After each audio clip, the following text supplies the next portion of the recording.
How will the web fight back against the wave of generative AI that is ingesting all the content on the internet, but not paying for it? We're joined today by Matthew Prince. He's the CEO and co-founder of Cloudflare and has been on the warpath, attempting to right the ship. Matthew, great to see you. Welcome to the show. Thanks for having me. Can you start by giving us a sense as to what is happening to the web with the rise of generative AI? We've talked about it a bit on the show already, but I want to hear it from you. Yeah, absolutely. So the business model fundamentally of the internet over the last 30 years has really been driven by search. You search for something that generates traffic. It takes you to content that someone has created. And then that content owner, that content creator, can derive value really in one of three ways. They can sell the content itself, sell a subscription to it. We see plenty of that these days. They can put ads up against it, or they can just get the ego hit of knowing that somebody cares about and is reading their stuff. And that's really how the web has been built today. It's been built chasing that traffic. What we're seeing, though, is that for the first time in history, searches across the major search engines, Google in particular, are actually on the decline. And what's replacing it is more and more people turning to AI. And the difference with AI is rather than giving you 10 blue links that you click to and find the answer, now what AI does is it tries to give you the answer itself. And that's meaning that people aren't going to those original sources. And if they don't go to the original sources, then that means that you can't sell a subscription anymore. You can't put ads up against it. You don't even know that people are actually getting value from your stuff. And so what we're really worried about at Cloudflare is if the incentives for creating content go away, why is anyone going to create content in a new AI-driven future? So talk a little bit about how many pages these AI bots or search engines have crawled in the past and how much traffic they've delivered for each crawl and where it's gone to today. Yeah, I think that the deal that Google made with the web starting 30 years ago when Larry and Sergey started working on the project was basically let us copy your content, and in exchange we'll send you traffic that again you can derive value in one of those three ways from. And we have very reliable data at Cloudflare going back 10 years looking just at Google. And the metric that has stayed very consistent over time is how much Google crawls the web. They've actually crawled at a very consistent rate over the last 10 years. Over that same 10 years, we've actually added 2 billion internet users. So we were at 4 billion internet users about 10 years ago. Today we're at about 6 billion internet users. So you'd imagine it's actually gotten easier to get traffic over that period of time, but that's not what's happened. What instead has happened is that back in the day, if you sort of take 10 years ago as the litmus test, today it's almost 10 times as hard to get a click, to get a visitor from Google to your site. What's changed? The answer is that Google has started providing more answers directly on the page. So if you search for something like, when was Cloudflare founded? There will be an answer box at the top that will say September 27th, 2010, is the day that we launched. And you don't have to click to any link. In fact, about 75% of queries to Google now get answered on Google itself. And what's changed in even just the last 6 months that's accelerated this is they've rolled out AI overviews. And we've tracked this from region to region to region to region. And what we see is as AI is giving you the answer without you having to read with the original content, the amount of traffic that Google is sending to these sites has gone down and down and down. And that's the good news for publishers. If Google has gotten 10 times harder to get traffic from over the last 10 years, OpenAI is a whole different beast. In OpenAI's case, it's 750 times harder to get traffic than it was from Google just 10 years ago. In the case of something like Anthropic, it's 30,000 times more difficult to get that traffic. So why is that? The answer is I think people are trusting the AIs. They're reading this derivative content and they're not going back to the original source. But the problem is if you're not reading that original source, then the original sources have no way of generating value. They can't sell subscriptions. They can't sell ads. They can't get the ego hit. And that over time is strangling the very incentives on why content is being created. And that's the problem that we started to really focus on about 18 months ago. And then just today on July 1st, we announced that we are hard blocking the AI crawlers unless they will actually compensate content creators for the content that they're creating. Okay, and we're definitely going to get into your technological solutions. Yeah. So that's coming. But let's talk a little bit more about this problem. So Yep. I think the number that you shared recently was Anthropic will crawl something like 60,000 pages. That's correct. For one click. That's right. That's sent. And OpenAI was somewhere in the like 10. Do you remember 10,000 Yeah, range? it's 1,500 pages now for one. every one click that they send you. And I have to say, I'm surprised that publishers are seeing a problem now, only because these AI products are really in their infancy. Yeah. I mean, Anthropic Claude isn't used by very many people at all when you think about the scope of the web. OpenAI has 500 million weekly active users. It's pretty good, but really nothing compared to the amount of traffic that you see on the web every day. And I guess Google must be the problem. So just explain why this is already showing up for publishers, because this is the infancy of generative AI. Yeah, I think it is, but it's one of these sea changes that we can just see happening. So again, for the first time in history, searches to Google actually dropped in the last period over period. This is your data? Time. This is Google has actually reported this, and it actually came out in the Apple trial as well, where they're seeing more of this traffic actually going to other sources. And so I agree that it is a drop, but what we're seeing is that is the trend, that is the direction that things are heading. And even Google itself is looking more like an AI chatbot and less like a traditional search engine. And so if that's the case, I think that the time for publishers to panic is now. If we wait where more and more traffic gets strangled, less and less is going to it. Again, I think that that's just going to mean that over time we'll have more consolidation in the media industry. We'll have less and less content. We'll have actually more salacious headlines as people are chasing the content that is left that's out there. And we need to actually make a change to make sure that we can continue to support publishers, because I do believe the future of the web is going to be an AI-driven future, not a search-driven future. And that AI-driven future just doesn't have the same incentives and doesn't support the same business model that the old search-driven web did. Okay, I'm going to poke at this a little more. Yeah. You mentioned that you can now search Google when was Cloudflare founded, and you'll get the answer. Mm-hmm. That's something that Google's been doing for a long time. You could ask, like, when was Martin Luther King Jr.'s birthday? Even before generative AI, they were giving you these answers. So is it that the magnitude has changed? And if so, from the standpoint of a consumer, could this be good? I mean, it's pretty annoying to type this question into Google, when was Cloudflare founded, and then have to click to Cloudflare's website to get the answer that Google could just surface for you. And so much of the web has sort of become effectively the service of Google queries, where websites don't really need to exist. Well, so absolutely, this has been happening for a while. And if you look at up until 6 months ago, the ratio 10 years ago of crawls from Google to clicks was 2 crawls, 1 click. 6 months ago, it was up to 6 crawls, 1 click. And that's all because of the answer box. What the AI overviews, which they've rolled out over that time, have done is they've taken it now to 18 crawls to 1 click. So yes, it is a situation of the frog boiling in water, but it has gotten progressively worse. And I think across the media industry, it's gotten harder and harder to actually survive as a publisher. And so what I worry about is, publishers are struggling they were struggling at 6 to 1. They're struggling at 18 to 1. I think they're dead at 250 or 1,500 to 1 that we're seeing with OpenAI, and completely dead at 60,000 to 1 that we're seeing with something like Anthropic. And so that is the direction that things are going, and that's a challenge. I think you're exactly right on the other point as well, that the challenge here is that this is actually a better user experience. That's why more of the web is going to turn to AI.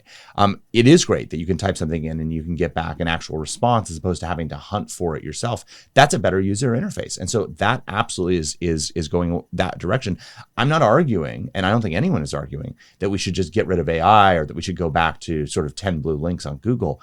What I am saying, though, is that the fuel that runs all of these AI systems, the reason that Google can tell you when Cloudflare was started or what Martin Luther King's birthday was or something like that, is because somebody is doing the work of that original content creation.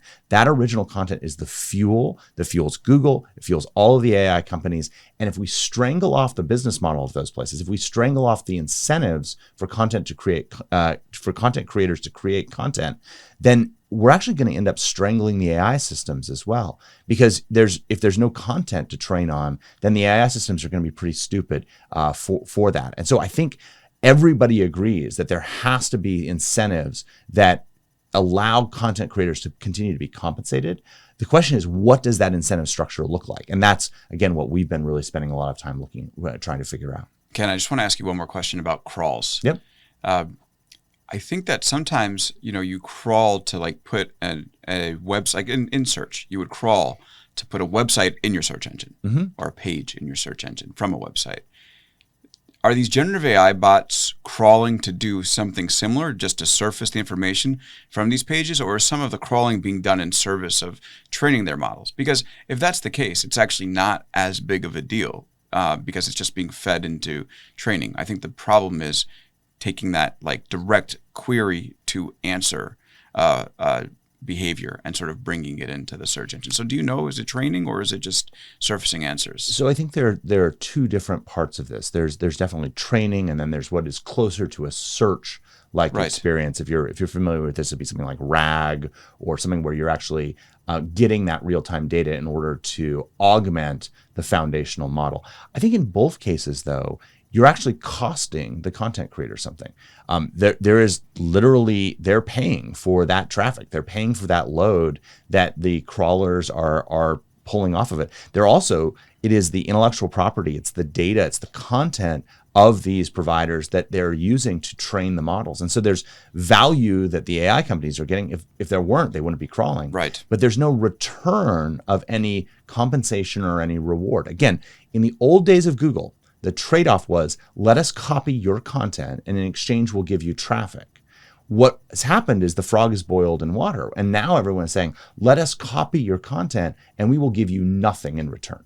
And so what we're saying is simply, we need a better deal, a deal for a new AI-driven future. And that should say, if you are getting value from the thing that I created, then you should compensate me in some way for it. And it might be tiny amounts of money, but at some scale, that actually turns into something that can allow a content creator to continue to have an incentive to create content over time. If we don't do that, if we don't give content creators the incentives to create content, they'll stop creating content. So I think you're bringing up a key point here, which is if people are like, well, I'm not necessarily seeing publisher content show up every time I'm on an LLM.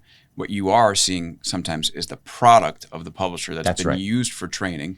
And even if it's like under fair use, totally fine, because it's being transformed and, something crawled from Big Technology or the New York Times is now being used to, help basically because they're just trying to figure out what word comes next in the English language, give you an answer about summer camp.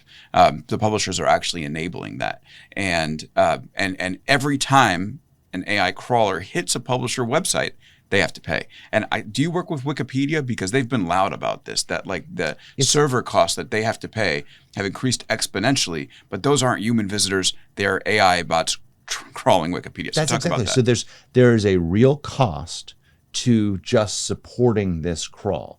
And before we even talk about intellectual property, before we talk about anything else, like the content creators, the publishers are having to bear that cost. And so at just a simple fairness level, like why should they be bearing the cost in order to train, these multi-billion-dollar, AI companies that are out there? There should be some value which is given back. But I think it's even beyond that. I don't even think we have to get to, you use legal terms like fair use, and I think that's very much up in the air right now. We literally had two different California cases that came out on both sides of that issue. Is training on content fair use or not? And I think it's going to be a coin flip where different courts are going to say different things. And I don't think it's a clear answer there.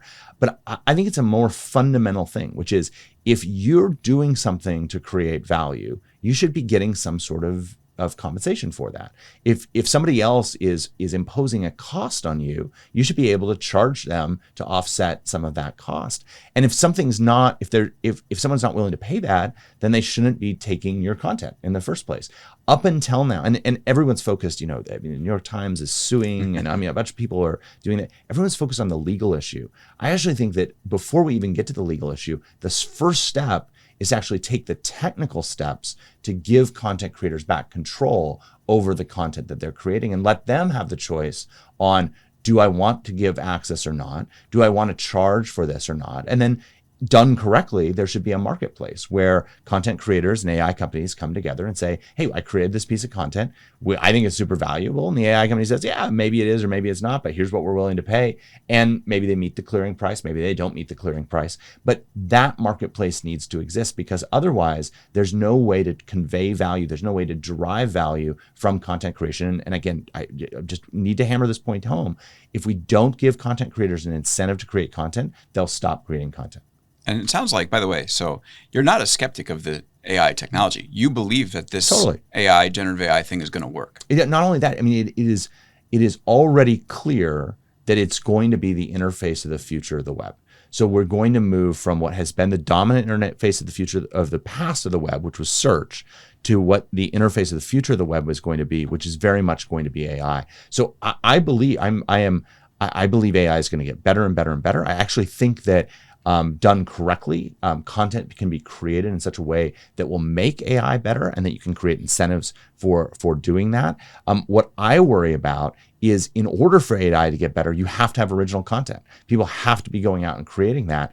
And right now, we're strangling off all of the incentives for that content creation, which not only hurts content creators, it will ultimately hurt the AI companies as well. So I was speaking with someone who works in data labeling or data creation for large language models last night. In anticipation of this conversation, I was like, one day what you're doing might look almost exactly like what web publishers are doing, where like you might be hiring PhDs and having them like write their information, and you feed that right into an LLM's training set. And there might be, let's say, historians. So if you take like a world history website, the historians that are writing the web pages for that world history website, they must be just like, maybe one day they're going to be writing those world history articles, and instead of publishing them to the web, selling them or feeding them right into ChatGPT. Do we lose anything if the web goes away and it's just content creators selling stuff to large language models? Yeah, I think the Black Mirror kind of dystopian future is not that, content will stop being created and journalists will stop existing and researchers will stop existing. I think the Black Mirror future is that we actually go back to something like the time of the Medicis, where we have maybe 5 big AI companies, and they each employ a set of journalists and a set of researchers and a set of folks that they become effectively the institutions of knowledge. And they have salaries for all their academics that are on staff. They probably each have different, maybe one of them's the conservative AI company and one of them's the liberal AI company. You can very much see that has actually been the natural state of media and the natural state of controlling information for quite some time. And you could imagine that all of that research actually consolidates behind each individual AI company, and every different academic out there is basically an employee of OpenAI or Anthropic or Google or Microsoft. I think that's a pretty bad outcome, because again, I think that the web has been so amazing at distributing and democratizing access to information that I think we want to create that incentive. And so I think what we're trying to do is say, what's the step, a few steps before the sort of, all the academics are employed by one of the AI companies. And I think the answer is you allow the AI companies to pay for the content that is actually valuable to them, that fills in their models and makes their models better. And then you create incentives for independent journalists, independent researchers to actually be able to create that content, to augment those AIs while still, being valuable. This won't happen, but my sort of, optimistic version of the future is humans should get content for free again, because we've kind of paywalled way too much, frankly. And robots should pay a ton for it. Right. Because again, every time a robot ingests something, it's in service of hundreds of thousands, if not millions of different humans. So robots should pay for that content. We should get back to a place where then humans get that for free. Again, I think it's gonna be hard for us to get there, but that's the future that I think is actually the kind of optimal future. So someone hearing you and looking at this through a critical lens might say, look, Matthew, publishers, depending on web traffic, are barking up the wrong tree. That selling eyeballs for CPM fractions has not been a good business for a long time. fact, we had a guest on the show that recently said, listen, like he's a journalist, but he's like, if I thought that traffic was the way to go, I'd be out of business a long time ago. And what you really need is an audience that will, let's say, subscribe to your newsletter or listen to your podcast, maybe come to your events. And we've already moved past this business model of trading traffic for dollars, in which case this isn't an existential threat. What would you say to that? I think, even then you're still trading traffic for dollars. You're just trading it for subscription dollars, not ad dollars. That will go away as well, because what will happen is the AI company will ingest the podcast and then summarize it on their page. And why would they ever buy a subscription to your podcast? Why would they ever sign up for your newsletter if their AI agent can just simply say, tell me everything that was relevant in this particular podcast or newsletter? Because there's an experience of listening that's enjoyable. People do that in some part for the entertainment and the leisure value of it. I think and that's also, how they learn. I think the AI companies will do a very good job at creating that experience as well. So you think they'll just create like competing? Oh, absolutely. For sure. I used to think that this was like such a pie in the sky and lunatic idea until I listened to Notebook LM. Yeah. And like we've had multiple people on my YouTube page be like, did you license your voice to Notebook LM? And I'm like, no, but the fact that you're saying that is pretty concerning. Totally. And I think that's the inevitable future. We're going to want to have hyper customized podcasts that are in exactly the voice that we find the most reassuring. And AIs are going to create that for us. And again, they're going to be fed by original content creators that are out there that give them the ideas, give them what to talk about, give them the news of the day.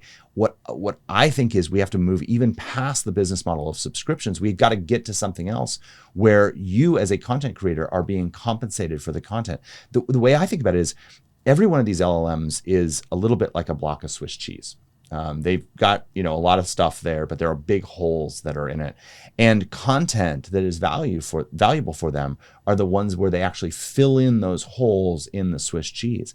And so what I would imagine in the future is that you're able to actually surface what are the places where there are holes in the Swiss cheese as an AI, and then allow content creators to create content that fills that in. My favorite example of this is I was in Stockholm a couple of weeks ago, meeting with Daniel Ek, because there really is nobody who has done more to compensate creators at scale than Daniel. Daniel's a founder of Spotify, and they've done just an amazing job at doing this. And he told me a story in our long conversation. He said, one of the things that we do at Spotify is we actually take the searches that people run at Spotify, that are things like, I want a song with a reggae beat about how much it sucks when your sister runs away with your car. And has happened. Yeah, or whatever. And it turns out that they don't have good things to fill that in. And there are content creators out there that are making tens of millions of dollars a year just creating content for those searches that don't have good results right now, because Spotify surfaces that list of things where they don't give those results. I think that that's actually beautiful. I think that's actually really amazing, where they are showing where is there something that there is human need for, and then how can we actually then create content to fill that human need, and then monetize it, through what they're doing. I think the same opportunity exists in the AI space, where these AIs actually are able to say, I can tell you how valuable this new piece of content is for me, and you can rank it.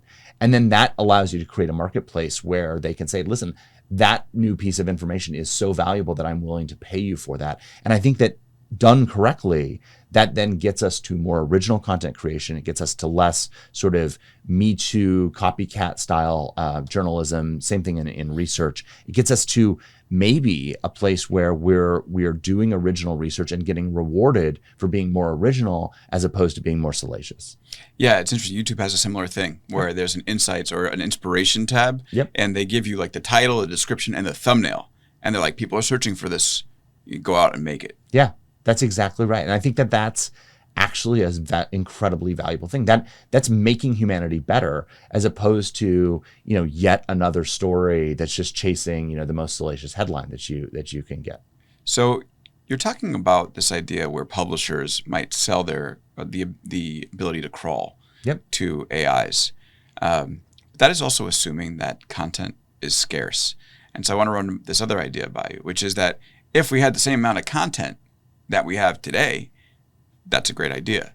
But what we're seeing now is this explosion of content creation that's made through generative AI. Like it's kind of funny. Like every time you see like these suggestions that we're talking about, YouTube's making these suggestions because clearly there's traffic to be had.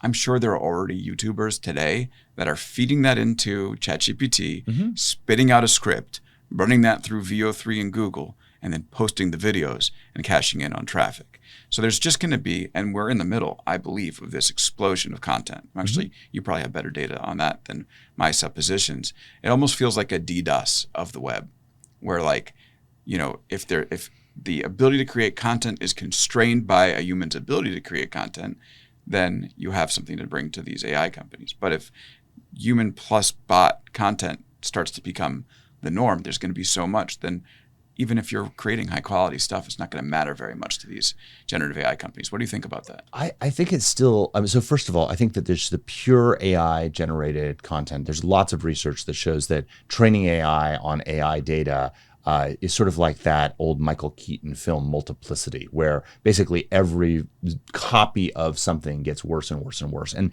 again, that feels like that's going to still be the case for quite some time. May in the future, robots be able to go out and do interesting reporting from the field? May they be able to do interesting research? For sure. But today, I think that interesting research, that interesting original content, that interesting insight that comes from the work that right now only journalists and researchers and others can do is still the most important thing for filling in those gaps in the Swiss cheese of AIs. What is just, again, high volume, low value content.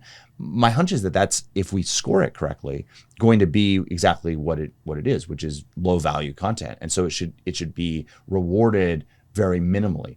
I like to ski, so I live part of the year in Park City, Utah. You're in the right place. I care enormously about the snow forecast. There is a forecaster in Utah named Evan Thayer. He writes these incredibly precise weather forecasts where he will literally tell you it's going to snow this much on this run and this much on this run.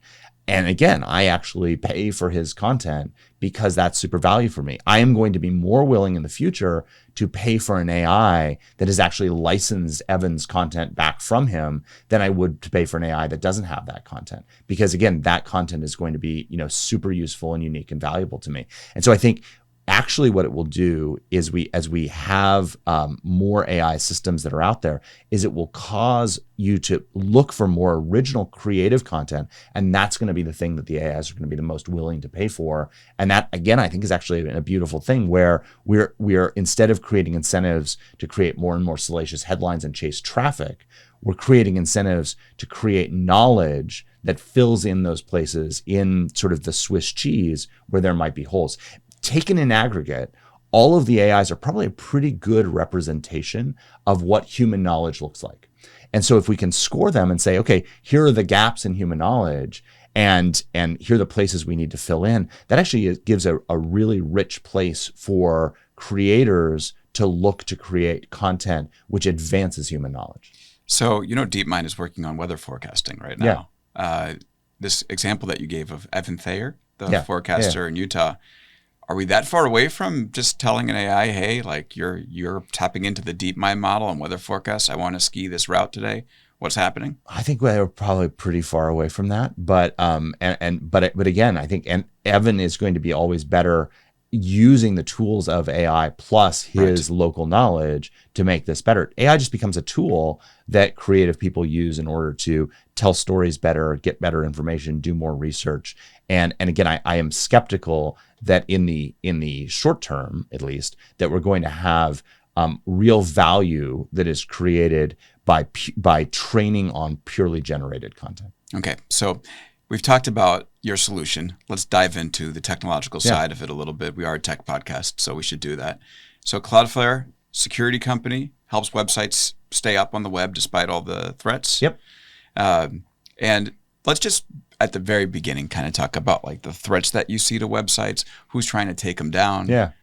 What's happening on that? Yeah. So, I mean, protecting websites is part of our business. So is protecting employees as they go out across the internet. So Cloudflare is fundamentally kind of a network that is built with all the performance, reliability, security, availability, and privacy guarantees that frankly the internet should have been built with had we all known what it was going to become. Yeah. But obviously back in the 60s, 70s, and 80s when we were laying down all these protocols, we didn't think about those things. And so Cloudflare is basically reverse engineering the internet in order to give it those performance, availability, security, reliability, and privacy guarantees on top of what is there. And so today, one of the main uses for Cloudflare would be you're putting a website or a web application or anything online. You want to make sure that it's safe from different sorts of threats. And so what are the threats that we see? I mean, every day we go to war with the Chinese government, the Russian government, the North Koreans. I mean, everyone is trying to hack into our customers because who are our customers? Some of the largest banks in the world, some of the largest governments in the world, and they are all constantly under threat and constantly under attack from these organizations. The media companies actually were a pretty small part of our business. We had some media companies that used us, but it wasn't a big piece of it. What happened starting really 18 months ago is that those companies said, hey, I know we hired you in order to stop the Chinese hackers, but we have this new threat that's there. And frankly, my initial reaction was, publishers, they're always whining about the next new technology, right. Like what's going on. And over and over they said, just pull the data. And it was only when we actually saw the data and we saw how AI companies were taking content without giving anything of value in return, that they were actually adding enormous amounts of load, and in some cases taking whole websites down because of the amount of traffic that they were sending to it. Right, they basically DDoS the websites. DDoS the websites, again, crazy. Not intentionally, but Right. But that was the point at which we said, listen, maybe there is something that we can do here. And at first, I think a lot of the publishers were saying, oh, this is so hard. There's no way we can stop it. There are these nerds and they live in Palo Alto and they're so smart. What are we ever going to possibly do about it? And I just kept saying, guys, we go to war with the Chinese hackers. Like, we can stop some nerds with the C corporation. And I think it took a while for that message to really get through. But now that it has, it's been really rewarding to see that the vast majority of the world's publishers, major publishers, have said, we need to change the model. We need to be compensated for our content. And Cloudflare has the right idea in terms of the technical solution to do that. By the way, folks, $60 billion company listed publicly. So it's one of the bigger cybersecurity companies on the New York Stock Exchange. But I want to ask you, okay, so we're going to get into this technological solution, but what you said is interesting, because what if these AI bots, do you ever think there's a world where these AI bots ingest not just the publishers, but the banking websites as well? Like, are you like a natural enemy to having everything go through that? Because if everything goes through ChatGPT, then these other sites that you secure might not need your services. I think there's going to be some gatekeeper for how agents and other things access various services online. And I think the challenges in each of those cases are different. In the case of a bank, you might want to say, I want to have guardrails that are in place. I want to make sure that this is actually a customer that's accessing an account. I want to make sure that they can only conduct transactions that have been authorized by an actual human being or something like that. Cloudflare actually provides those guardrails and makes it so that a bank can say, I want to expose my infrastructure to AI, but do it in a way which is safe and secure. I think publishers have a different challenge. And so, in our case, a way of thinking this is like, we have a whole bunch of developer documents which are on our website. We want those to be in AI. We want coding platforms, when someone says, oh, I want to use Cloudflare to build X, Y, or Z, for it to be able to spit that out. What we've done is we've actually tried to identify with real narrow precision, what are those pages that are on the web that have some indication that they are going to be monetized? And generally that is, look at, is it behind a paywall, or does it have some sort of an ad unit on it, like a banner ad or some sort of ad that's there? If we detect that, then we're blocking it by default. But we're not doing this. Again, there's value for AI, and we want to make sure that AI is actually getting the data that people want to have in it. So like the About Us page on the New York Times probably should go into the AI system, but a brand new article, with breaking news, probably should be restricted. And again, unless the AI company is actually paying for that content. I guess the way I want to ask it is, if everything goes into ChatGPT, what's left for you to protect? Thinking outside of the media world. Well, again, I think that 80% of the AI companies are customers of ours, and Okay. so we There will protect be. them as well. Yeah. Okay. Sounds good. Yeah. Just wanted to ask that. I was curious about it. But let's talk. Okay. Now, so you're gonna build a technological solution that will block crawling. Yes. And so robots.txt, which is this code that you put in like the header Yeah. of your site, if you don't want to be crawled, that wasn't working. Yeah, I mean, I think robots.txt has two problems. The first is some people just ignore it.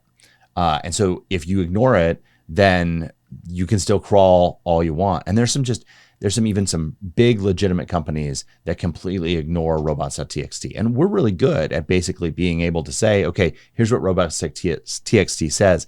Are you actually following what what sort of the rules of the road are? And if the answer is yes, then robots.txt is a great solution. But in the cases where somebody is ignoring it, then we need to actually put in place additional technical barriers to restrict their access. And so that's exactly what we're doing. The second problem with robots.txt is it's not granular enough. So take the Google bot, for example. Google's crawler does 5 different things, at least. One is it checks if you have an ad on a page. It makes sure that if you're putting an ad for a Procter & Gamble product up, it's not against a pornographic site or something like that. So it does brand safety checks. The second thing that it does is crawls to index for traditional search, the 10 blue links that are out there. The third is that it crawls to create answers that are in the answer box. The fourth is that it crawls to create answers that are in the AI overview, the newer thing that they've rolled out. And the fifth is that it crawls in order to ingest content in order to put it into Gemini. It's a lot of crawling. A lot of crawling, all through one crawler. And for lots of different reasons, they don't want to split that out into various crawlers. But right now, they basically make you have a choice. They say you can either block Google entirely, in which case you can't run ads, you don't appear in search, but you don't appear in the AI overviews or Gemini or other things. Or they've recently added a tiny flag, which basically just says, I'm not going to use this data just for the Gemini piece, but you still appear in AI overviews, you still appear in answer box. We think there needs to be more granularity where there is a difference between taking content and transforming it. And a license should say, you can't do that without my permission, versus just taking that content in order to do brand safety checks, or taking that content in order to do traditional search. And so what we've proposed, and we're working with the IETF as well as regulators, is extensions to robots.txt to give it that granularity. And that actually then allows us to further test, to watch, does this robot behave in an appropriate way? And if the answer is yes, then maybe it gets more permissions to do things online. If the answer is no, then we will put more restrictions and blockades in place to stop what are, again, badly behaving robots. So what you're going to do now is, in addition to that, put a wall up, technological wall. That's right. No crawling. Sorry, enough of you haven't respected robots.txt. No entrance. That's right. And so the original, we're all familiar with 404 errors when something is not found. Success on the internet is a 200 response that comes back to you. There's actually an original, one of the protocols set out a 402 response, and that response says payment required. And so we're actually tapping into that exact original specification to say when a robot tries to access a page where there's an intent to monetize it, so it's either behind a subscription or it's got ads on it, that there is an ability for us to say 402 payments required, and then there's a negotiation. In some cases, and at first that's going to be largely large publishers with large AI companies doing deals, like what Reddit has done or what the New York Times has done or what others have done, where they have licensed the content and then certain robots get access to that. But in other cases, and I think over time, that will be a dynamic process where maybe a smaller AI company or a smaller publisher will say, hey, here's what I would charge for this content. Cloudflare will surface how valuable that content would be for that particular AI. And then the AI companies can decide, is that worth it or not? And it might be, a very small transaction, maybe a fraction of a penny or maybe a few cents, or in some cases, content that is really valuable might be worth hundreds or thousands or millions of dollars. You could imagine Taylor Swift, is about to release a brand new song and the lyrics get published. How valuable is that for an app for teen girls who are lonely and want to talk about things? probably pretty valuable, and especially valuable if you could have exclusive access to it for some window of time. And so that's the sort of thing where I think a marketplace over time can develop, where original valuable content will get compensated and there will be a clearing price in the market once we have that scarcity that's created by that wall. Okay, so it's not just a blocker, it's also this marketplace correct. where you're going to have publishers that will Yeah. sell their content. So that's a way where you could have useful, effective chatbots and potentially a flourishing web. Exactly. And that I think is what we're trying to play for. Again, my utopian vision of the future is robots should pay a lot for content and humans should get it for free. Right. And so to kick this off on June 3rd, as the day turned July 1st, you had a party on the top of the One World Trade Center where a bunch of publishers pressed a red button to get this thing going. And that includes some very big names: Condé Nast, Time, the Associated Press, The Atlantic, Adweek, and Fortune are all going to be part of this. And a lot more. Frankly, there hasn't been a publisher that we've talked to who hasn't said that this is a change that needs to happen. You're on the right path for it. And so across the board, not only the kind of 20% plus of the web that sits behind Cloudflare already, but I think another 20 to 30% that are these major publishers that are out there are all on board in doing that. And what I think has been encouraging is at the same time, we've been having conversations with the largest AI companies, and all of them agree that content creators need to be compensated for their content. They all agree on that. The devil's in the details, and some of them are pushing back in various ways. But I've been really encouraged that as we have talked to the largest leading AI companies, the largest technology companies in the world, they're actually leaning into this. They all recognize that content creators need to be compensated. And I think over the months to come, that's when the hard work will go down around how do we actually create this marketplace in a way which is fair for all of the different providers in the ecosystem, treats everybody in a way that has a level playing field, still allows new entrants, doesn't just reward the largest companies with the biggest budgets that are out there, make sure that legacy providers like Google are treated the same as newer providers that are there. That's all going to be really tough, but I am incredibly encouraged by the conversations I'm having, not just with the publishers who are all on board, but actually with the AI companies who recognize that something needs to change. That's interesting that they're recognizing this because the sense that you get is you hear these announcements of deals like OpenAI paying X million to the Wall Street Journal to be able to include their articles, or Dow Jones. Yep. And the sense you get is that they're just kind of payoffs to not get sued. Like Sam Altman very clearly is not happy with the New York Times for suing OpenAI, and especially the actions that the Times are taking in their lawsuit, like forcing OpenAI to preserve their chat logs, which I think is wrong. But it is interesting. So what do you think about, are we going to see an evolution from these one-off deals to this marketplace style world? Well, I think that, we've seen this story many times before. Napster was along, it was a Wild West. There were a bunch of lawsuits from, the publishing, the music industry, targeting Napster and the like. And then along comes iTunes, which starts out as 99 cents a song, but eventually evolves into what is much closer to a Spotify model of a subscription and a pool of funds that then get distributed out to all the creators. So I think we've seen this story before. And I think that one of the things that's really important is that OpenAI and others are willing to pay for content. They do the deals that are there. And I don't think it's right to just say, we'll do a deal to avoid lawsuits. Again, I think that when you talk to leading AI companies, they understand that people are doing the work to create content. They need to get compensated for that content. And if it's not going to be through subscriptions or ads or ego, it's got to be through something else. And so exactly how that happens, we'll figure out. But what I know won't work is if OpenAI is paying for your content, but you're giving it away for free to everyone else. That's not going to work. Yeah. OpenAI eventually is like, listen, we want to support you. We want to help you out, but we can't be the suckers. We can't be the only ones paying where you're giving stuff away for free. And so scarcity is needed in order to actually have value in any kind of market. And so I think that the people who have actually leaned into this the most heavily are the ones that have the existing deals with some but not all of the AI companies, because they realize that for those deals to be valuable, for them to renew for more, there has to actually be scarcity where they're getting something of value. You can't charge OpenAI but give it away for free to Anthropic. Something needs to actually restrict it and say everyone needs to pay, everyone needs to be on a level playing field, and figure out what that looks like going forward. Could there be some collateral damage with the solution like you're implementing? For instance, I'm looking at the names of these publications: Condé Nast, Time, the AP, the Atlantic. I imagine they get a lot of traffic from search as it is today. So if you put this blocker up, does that impact their SEO, for instance? Yeah, so we've been very, very careful to say that the traditional search today is not blocked. And even AI-driven search today isn't blocked.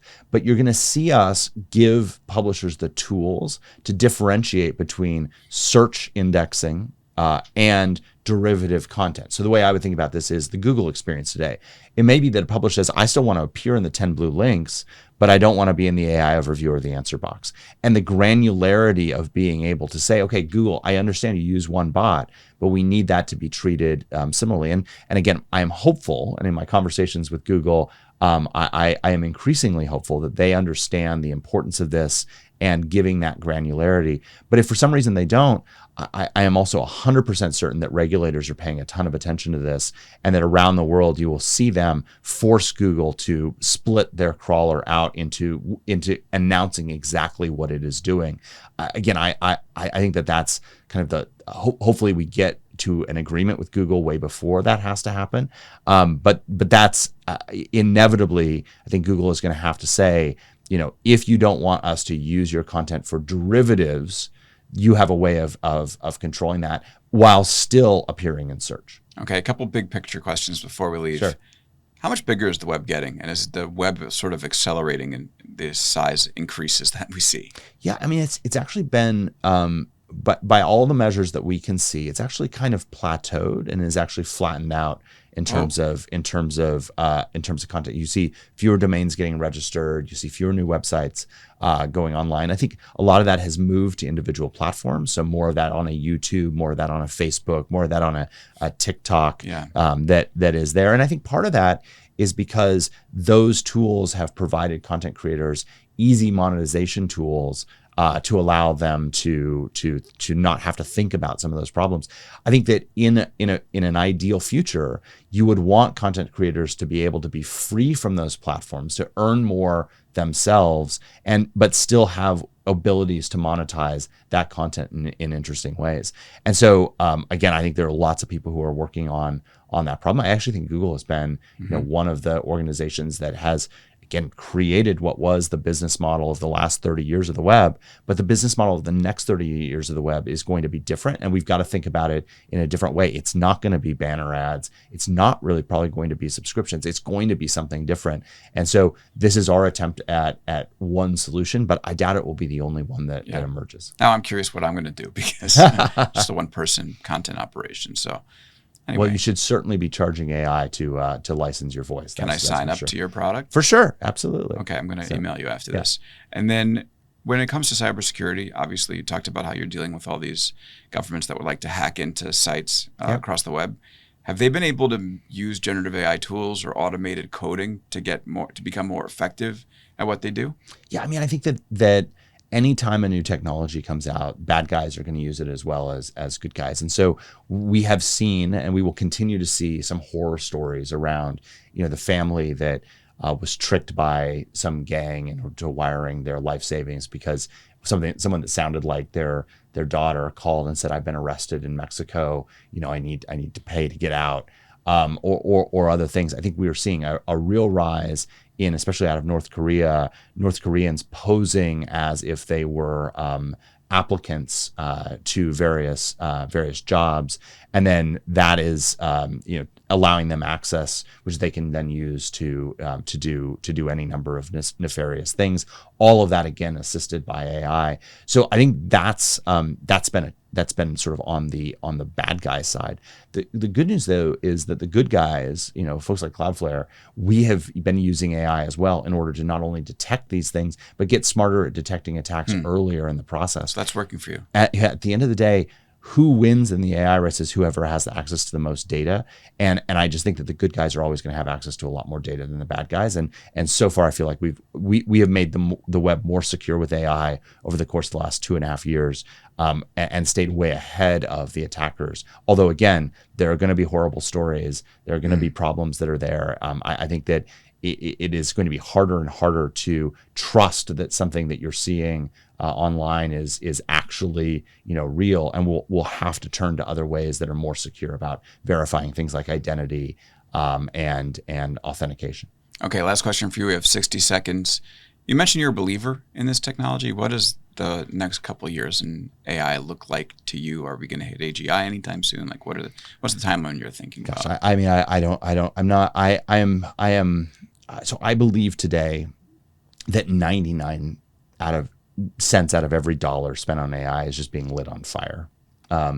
But that 1 cent that's out there is going to generate real returns. It's very hard to figure out what's kind of just a total waste of time versus what's not. We see a lot of data about how much AI systems are really are being used not so much for businesses today. A lot of the business applications have been very tough to take on, but a lot of times just for like loneliness and social interactions and things like that. So I would imagine that a lot more of those things are going to develop, and those will be sort of the first uses. I think the business applications are actually going to take longer.